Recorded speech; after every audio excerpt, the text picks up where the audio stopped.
Hello दोस्तों, मैं हूं विष्णु कुमार। हमारे YouTube चैनल देव कंप्यूटर क्लासेज में आज आपका फिर से स्वागत है। आज हम बात करेंगे RSCIT के सिलेबस के बारे में। यानी RSCIT के अंदर टोटल 16 लेसन हैं। हम एक एक करके प्रत्येक लेसन के बारे में चर्चा करेंगे। तो देखिए, हमारा जो पहला लेसन है उसका नाम है कंप्यूटर का परिचय, यानी कि इंट्रोडक्शन ऑफ कंप्यूटर।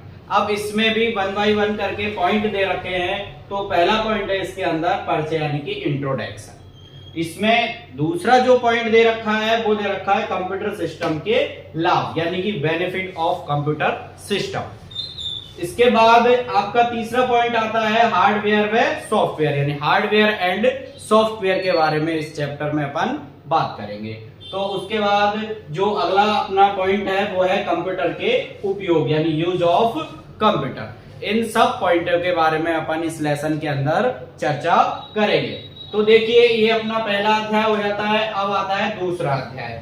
तो देखिए, दूसरा जो अध्याय है उसका नाम है कंप्यूटर सिस्टम, यानी कि कंप्यूटर सिस्टम के बारे में इस अध्याय में अपन जानेंगे। इसमें भी बहुत सारे पॉइंट दे रखे हैं, यानी कि कंप्यूटर को शुरू करना यानी स्टार्टिंग कंप्यूटर, यानी कि कंप्यूटर को अपन स्टार्ट कैसे करते हैं। अगला पॉइंट है इसमें कंप्यूटर सिस्टम के प्रमुख घटक यानी major component of computer system, इसके बारे में भी जानेंगे। उसके बाद है इनपुट डिवाइसेज, आउटपुट डिवाइसेज और इनपुट आउटपुट डिवाइसेज, यानी इन सब के बारे में अपन इसमें जानेंगे। आगे है इसमें कंप्यूटर मेमोरी, यानी कि कंप्यूटर की मेमोरी के बारे में जानेंगे। उसके बाद अगला है विंडोज 10 में कंप्यूटर सिस्टम कॉन्फ़िगरेशन की जांच करना, यानी कि विंडोज 10 में कॉन्फ़िगरेशन की जांच अपन कैसे करेंगे उसके बारे में अपन इस अध्याय में जानेंगे। तो ये आपका दूसरा अध्याय हो जाता है कंप्यूटर सिस्टम। अब आगे आता है तीसरा अध्याय, यानी कि अपने कंप्यूटर को जाने, एक्सप्लोरिंग योर कंप्यूटर। इसमें अपना पहला पॉइंट है ऑपरेटिंग सिस्टम, यानी कि ऑपरेटिंग सिस्टम के बारे में अपन इसमें जानेंगे। अगला जो है अपना वो है ग्राफिकल यूजर इंटरफेस GUI, यानी कि GUI क्या है इसके बारे में अपन इसमें जानेंगे। अगला दे रखा है आपको विंडोज 10 यानी बेसिक एप्लीकेशन और यूटिलिटीज, यानी कि विंडोज 10 में बेसिक एप्लीकेशन और यूटिलिटी के बारे में अपन इसमें जानेंगे। उसके बाद है विंडोज फाइल एक्सप्लोरर, विंडोज और फाइल एक्सप्लोरर के बारे में भी इसमें अपन जानते हैं। उसके बाद अगला पॉइंट है अपना एक अनुप्रयोग एप्लीकेशन शुरू करना, यानी स्टार्टिंग एन एप्लीकेशन, यानी एप्लीकेशन को अपन स्टार्ट कैसे करते हैं उसके बारे में अपन जानेंगे। उसके बाद अगला दे रखा है एक फाइल फोल्डर को कॉपी पेस्ट और रिनेम करना, यानी कि फाइल फोल्डर बनाना, कॉपी पेस्ट करना और रिनेम करना कैसे करते हैं उसके बारे में अपन इसमें जानेंगे। उसके बाद है एंटीवायरस के द्वारा एक फाइल फोल्डर स्कैन करें, यानी कि एंटीवायरस के द्वारा फाइल फोल्डर को स्कैन कैसे करेंगे उसके बारे में अपन जानते हैं। तो देखिए, ये अपने 3 लेसन हो जाते हैं। अगला अपना आता है चौथा लेसन, क्या आता है अपना इंटरनेट का परिचय, यानी कि इंट्रोडक्शन ऑफ इंटरनेट, यानी इंटरनेट क्या है, इसको कैसे यूज करते हैं इसके बारे में अपन इसमें जानेंगे। तो देखिए, इसमें पहला पॉइंट दे रखा है इंटरनेट, या इंटरनेट क्या है, व्हाट इज इंटरनेट, इंटरनेट क्या है। उसके बाद दूसरा जो पॉइंट है इसमें वो है इंटरनेट को एक्सेस कैसे करें, हाउ टू एक्सेस इंटरनेट। उसके बाद है इसमें तीसरा पॉइंट है इंटरनेट कनेक्टिविटी के प्रकार, यानी कि टाइप ऑफ इंटरनेट कनेक्शन, यानी कि इंटरनेट कनेक्टिविटी के कौन कौन से प्रकार हैं उनके बारे में अपन इसमें जानते हैं। उसके बाद है इंट्रानेट, यानी कि इंट्रानेट क्या होता है उसके बारे में जानेंगे। उसके बाद अगला जो ऑप्शन दे रखा है आपको, जो पॉइंट है वो है एक वेबसाइट को खोलना, यानी ओपनिंग ए वेबसाइट, यानी वेबसाइटों को अपन कैसे ओपन कराते हैं उसके बारे में जानेंगे। अगला जो दे रखा है वो है वेब सर्च करना, how to search the website, यानी कि वेब को कैसे सर्च करते हैं उसके बारे में अपन जानेंगे। अगला है ईमेल बनाना, हाउ टू क्रिएट ईमेल, यानी कि ईमेल कैसे बनाते हैं, कैसे भेजते हैं उसके बारे में अपन इसमें जानेंगे। उसके बाद है उपयोगी वेबसाइट, यानी राजस्थान में जो उपयोगी वेबसाइट है, यूजफुल वेबसाइट इन राजस्थान, जो राजस्थान में काम आने वाली जो वेबसाइट हैं उनके बारे में अपन इस अध्याय में जानते हैं। ठीक है, ये आपका चौथा लेसन पूरा हो जाता है। अब आता है पांचवा अध्याय यानी डिजिटल भुगतान और प्लेटफॉर्म यानी कि डिजिटल पेमेंट्स एंड प्लेटफॉर्म। इसके बारे में अपन इस पांचवें अध्याय में जानते हैं। इसमें पहला पॉइंट आपको दे रखा है ऑनलाइन बैंकिंग यानी कि ऑनलाइन बैंकिंग क्या है, कैसे यूज करते हैं, इसके बारे में अपन जानते हैं। उसके बाद है ऑनलाइन डिजिटल भुगतान पद्धतियां और प्लेटफॉर्म यानी कि डिजिटल भुगतान क्या है, कैसे यूज करते हैं, उसके बारे में अपन जानेंगे। उसके बाद है अपना मोबाइल भुगतान यानी मोबाइल पेमेंट यानी कि मोबाइल से अपन पैसे किसी को ट्रांसफर करना लेना यानी कि उसके बारे में अपन इसमें जानते हैं। तो ये देखिए पांचवा अपना अध्याय पूरा हो जाता है। अब आता है छठवां अध्याय। इसमें दे रखा है इंटरनेट के अनुप्रयोग यानी इंटरनेट एप्लीकेशन यानी इंटरनेट एप्लीकेशन क्या है, इसके बारे में अपन जानेंगे इसमें। तो पहला पॉइंट इसमें दे रखा है ई कॉमर्स यानी ई कॉमर्स क्या है, इसके बारे में जानेंगे। सोशल नेटवर्किंग साइट्स के बारे में इसमें अपन चर्चा करेंगे। अगला जो है वो है ई लर्निंग ऑनलाइन शिक्षा यानी ई लर्निंग ऑनलाइन एजुकेशन यानी ऑनलाइन पढ़ाई कैसे अपन करेंगे, उसके बारे में जानेंगे। उसके बाद है ओपन रिसोर्स यानी क्लाउड बेस्ड स्टोरेज, इसके बारे में भी जानेंगे। उसके बाद है जॉब सर्च और रजिस्ट्रेशन यानी जॉब सर्च कैसे करते हैं, उसका रजिस्ट्रेशन कैसे होता है, उसके बारे में इसमें अपन बात करते हैं। उसके बाद है अपना ऑनलाइन आवेदन जमा करना, ऑनलाइन एप्लीकेशन सबमिशन यानी कि ऑनलाइन जो एप्लीकेशन जो फॉर्म होते हैं उनको कैसे भरते हैं, कैसे फिल करते हैं, उसके बारे में अपन इसमें जानते हैं ऑनलाइन। उसके बाद है डिजिटल हस्ताक्षर यानी कि डिजिटल साइन जो होते हैं वो कैसे होते हैं, कैसे काम करते हैं, उसके बारे में अपन जानेंगे। तो देखिए ये अपना छठवां जो अध्याय है वो पूरा हो जाता है। अब आगे बात करते हैं अपन सातवें अध्याय की। तो देखिए सातवां जो अध्याय है वो है राजस्थान के नागरिकों के लिए डिजिटल सेवाएं यानी कि digital services for citizens of Rajasthan. तो इसमें आपको पहला जो पॉइंट दे रखा है वो दे रखा है राजस्थान में ई गवर्नेंस इन राजस्थान, ठीक है। दूसरा जो इसमें दे रखा है अपना वो है राजस्थान में ई गवर्नेंस के प्रमुख कार्यक्रम यानी राजस्थान में ई गवर्नेंस के प्रमुख कार्यक्रम कौन कौन से हैं, उनके बारे में अपन इस अध्याय में जानेंगे। उसके बाद है ई मित्रा क्या है, कैसे काम करता है, क्या क्या हम उस पे कर सकते हैं, उसके बारे में अपन जानते हैं। उसके बाद है राजस्थान जन आधार योजना यानी कि राजस्थान में जो जन आधार योजना जो चल रही है उसके बारे में अपन जानेंगे कि ये क्या क्या काम आती है, कैसे इसमें हम काम कर सकते हैं, कैसे इस योजना का लाभ ले सकते हैं, उसके बारे में। उसके बाद है राजस्थान संपर्क के बारे में अपन इसमें बात करेंगे। अगला जो है इसमें छठवां जो पॉइंट है वो है ई पब्लिक डिस्ट्रीब्यूशन सिस्टम यानी ई पब्लिक डिस्ट्रीब्यूशन सिस्टम यानी ईपीडीएस जो है उसके बारे में इसमें अपन जानेंगे। उसके बाद है ज्योग्राफिकल इंफॉर्मेशन सिस्टम राजधरा यानी कि ज्योग्राफिकल इंफॉर्मेशन सिस्टम राजधरा क्या है, उसके बारे में अपन इसमें जानते हैं। तो देखिए उसके बाद है आयुष्मान भारत महात्मा गांधी राजस्थान स्वास्थ्य बीमा योजना। जो आयुष्मान भारत महात्मा गांधी स्वास्थ्य बीमा जो योजना है उसके बारे में इसमें हम जानते हैं। उसके बाद है रोजगार सृजन योजना, रोजगार सृजन योजना जो है उसके बारे में अपन जानते हैं। यानी कि जो ये सातवां जो अध्याय है जो कि राजस्थान के नागरिकों के लिए डिजिटल सेवाएं यानी कि डिजिटल जो सेवाएं हैं, जो योजनाएं हैं, उसके बारे में अपन इसमें जानते हैं, ठीक है। तो ये आपका सातवां अध्याय हो जाता है। आपका आता है आठवां अध्याय। देखिए राजस्थान में नागरिक सेवाओं तक पहुंच यानी accessing citizen service in Rajasthan. तो इसमें भी अलग अलग पॉइंट दे रखे हैं। सिंगल साइन ऑन सुविधा यानी कि एसएसओ आईडी। तो एसएसओ आईडी के बारे में सब जानते होंगे कि एसएसओ आईडी क्या काम आती है, कैसे इसका यूज करते हैं, इसके बारे में अपन इसमें जानेंगे।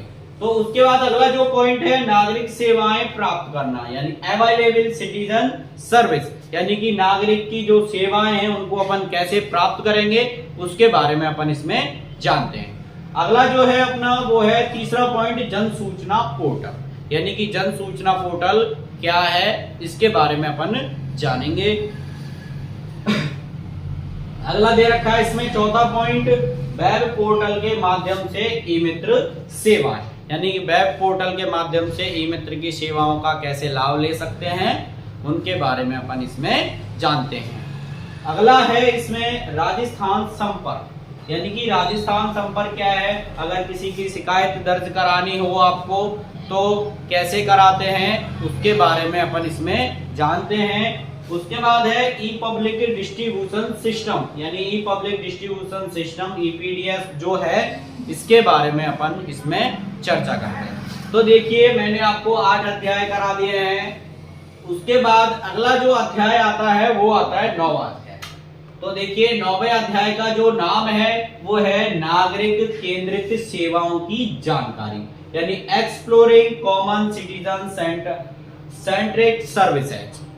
तो देखिए इसमें भी पॉइंट दे रखे हैं आपको आधार सेवाएं, यानी कि आधार कार्ड की जो सर्विस है जो सेवाएं हैं उनके बारे में इसमें हम जानते हैं। तो देखिए आधार कार्ड कहाँ कहाँ काम आता है अपने, तो उसके बारे में जानेंगे। उसके बाद है अगला दूसरा पॉइंट आयकर विभाग की सेवाएं, यानी कि इनकम टैक्स डिपार्टमेंट सर्विसेज, यानी इनकम टैक्स डिपार्टमेंट की जो सर्विस हैं उनके बारे में अपन इसमें जानेंगे। अगला है अपना टिकट बुकिंग सेवाएं, यानी कि जो टिकट अपन बुक कैसे करते हैं, चाहे वो ट्रेन का हो, चाहे वो बस का हो, चाहे वो एरोप्लेन का हो, यानी कि कोई भी टिकट हो उसको कैसे बुक करते हैं, कैसे अपनी सीट को कंफर्म करते हैं, कैसे चेक करते हैं उसके बारे में अपन इसमें जानते हैं। उसके बाद है राष्ट्रीय मतदाता सेवा पोर्टल, यानी नेशनल वोटर सर्विस पोर्टल जो दे रखा है आपका जो है कि यानी कि वोटर आईडी जो कार्ड होता है, जो पहचान पत्र जिसको अपन बोलते हैं उसके बारे में अपन इसमें जानते हैं कि वो कहाँ कहाँ काम आता है, कैसे बनता है उसके बारे में अपन इसमें जानेंगे।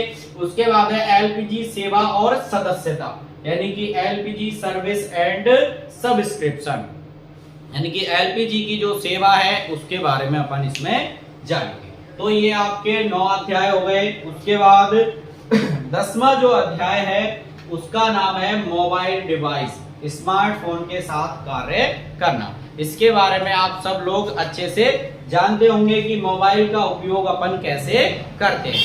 अब देखिए इसमें भी बहुत सारे अलग अलग पॉइंट दे रखे हैं। तो देखिए हैंड हेल्ड डिवाइस के प्रकार, यानी हैंड हेल्ड डिवाइस के जो प्रकार हैं उनके बारे में जानते हैं। उसके बाद जो दे रखा है दूसरा जो पॉइंट है इसमें लोकप्रिय मोबाइल ऑपरेटिंग सिस्टम के प्रकार, यानी कि लोकप्रिय मोबाइल ऑपरेटिंग सिस्टम के जो प्रकार हैं उनके बारे में अपन इसमें जानते हैं। अगला है आपका स्मार्टफोन पर गूगल प्ले को कॉन्फ़िगर करना। स्मार्टफोन जो है उस पर गूगल प्ले को कॉन्फ़िगर कैसे करते हैं उसके बारे में इसमें हम जानते हैं। उसके बाद है अपना अगला चौथा जो पॉइंट है वो है मोबाइल स्पेसिफिकेशन जांचना और आवश्यक कॉन्फ़िगरेशन करना, यानी कि मोबाइल स्पेसिफिकेशन को कैसे अपन जांचते हैं उसके बारे में इसमें चर्चा करेंगे। उसके बाद है मोबाइल के बीच फाइल साझा करना, यानी शेयरिंग, यानी कि मोबाइल के अंदर जो फाइल है उसको कैसे साझा करते हैं उसके बारे में अपन इसमें जानेंगे। उसके बाद रास्ता पथ को खोजने के लिए गूगल मैप का उपयोग करना, यानी कि आप कहीं जा रहे हो और आपको कोई रास्ता नहीं मिल रहा है, आपको लग रहा है कि हम गलत रास्ते पे जा रहे हैं, ये रास्ता वहां नहीं जाता है, तो अपन गूगल मैप का उपयोग करके उस सही रास्ते को जा सकते हैं। तो देखिए उसके बाद है अपना सेटिंग पैनल, यानी कि मोबाइल फोन के अंदर एक सेटिंग होती है। मान लो आपके फोन में कुछ अपसेट, यानी कि कोई सेटिंग अपसेट हो गई है, उसको कैसे ठीक करेंगे तो उसके बारे में अपन जानते हैं। उसके बाद है राजस्थान के नागरिकों के लिए उपयोगी ऐप, यानी कि useful app for Rajasthan citizen, यानी कि राजस्थान के नागरिक के लिए कौन सा ऐप उपयोगी है उसके बारे में अपन जानेंगे। उसके बाद है अगला लोकप्रिय ऐप्स, यानी पॉपुलर जो ऐप हैं अपने उनके बारे में अपन इस अध्याय में जानेंगे। तो देखिए 10वां अध्याय भी आपका पूरा हो गया। उसके बाद आपका जो 11वां अध्याय है उसका नाम है माइक्रोसॉफ्ट वर्ड, यानी कि एमएस ऑफिस में आपका ये ऑप्शन है माइक्रोसॉफ्ट वर्ड, यानी कि इसमें अपन जानते हैं माइक्रोसॉफ्ट वर्ड क्या काम आता है अपने, उसके बारे में जानेंगे। तो देखिए पहला जो ऑप्शन है इसमें फर्स्ट पॉइंट दे रखा है वर्ड प्रोसेसिंग और माइक्रोसॉफ्ट वर्ड का परिचय, यानी कि वर्ड प्रोसेसिंग क्या है इसके बारे में अपन जानते हैं। उसके बाद दे रखा है, देखो दूसरा जो पॉइंट है डॉक्यूमेंट पर कार्य करना, वर्किंग विद डॉक्यूमेंट, यानी कि एमएस वर्ड में डॉक्यूमेंट पर कैसे कार्य करेंगे अपन, उसके बारे में अपन इस अध्याय में जानते हैं। उसके बाद है इंसर्ट मेनू टेबल एवं वर्ड आर्ट, यानी insert menu table and word art पर कैसे कार्य करते हैं उसके बारे में भी इस अध्याय में अपन जानते हैं। उसके बाद अगला जो दे रखा है वो दे रखा है पैराग्राफ अलाइनमेंट बुलेट एवं नंबरिंग का परिचय, यानी कि एमएस वर्ड के अंदर पैराग्राफ अलाइनमेंट बुलेट एवं नंबरिंग का परिचय, इन सब के बारे में जानेंगे कि ये क्या क्या काम आते हैं, कैसे इनका यूज करते हैं, उनके बारे में जानेंगे। उसके बाद है अपना ग्राफिक्स और चार्ट के साथ कार्य करना, यानी कि ग्राफिक्स और चार्ट के साथ अपन कैसे कार्य करेंगे उसके बारे में एमएस वर्ड के अंदर जानेंगे। उसके बाद है विभिन्न टैब्स और ऑप्शंस पर कार्य करना, यानी कि विभिन्न जो अपने टैब्स दे रखे हैं, ऑप्शन दे रखे हैं एमएस वर्ड के अंदर, उनको कैसे यूज करते हैं, उनका क्या क्या उपयोग होता है, उनके बारे में अपन इस अध्याय में जानते हैं। तो देखिए 11वां लेसन भी आपका पूरा हो गया। उसके बाद अगला जो लेसन है वो है आपका 12वां अध्याय एक्सेल, एमएस एक्सेल। जो कंप्यूटर के अंदर जो मेन जो चैप्टर है वो 11वां अध्याय है अपना, जो कि एमएस यानी माइक्रोसॉफ्ट वर्ड है, और उसके बाद जो 12वां अध्याय है वो है एमएस एक्सेल। ये इसमें ज्यादा सीखने वाली जो चीजें हैं वो एमएस ऑफिस ही होता है। उसके बाद देखिए अब मैं इसमें पॉइंट बाय पॉइंट आपको बताता हूं कि एमएस एक्सेल के अंदर अपन क्या क्या चीजें सीखेंगे, क्या किन किन चीजों के बारे में जानेंगे, उसके बारे में मैं आपको बताता हूं। तो देखिए इसमें पहला जो पॉइंट दे रखा है वो दे रखा है एक्सेल का परिचय, यानी इंट्रोडक्शन टू एक्सेल, यानी कि एक्सेल क्या होता है, कैसे काम करता है, कहाँ का इसका यूज अपन कर सकते हैं, उसके बारे में अपन इसमें जानेंगे।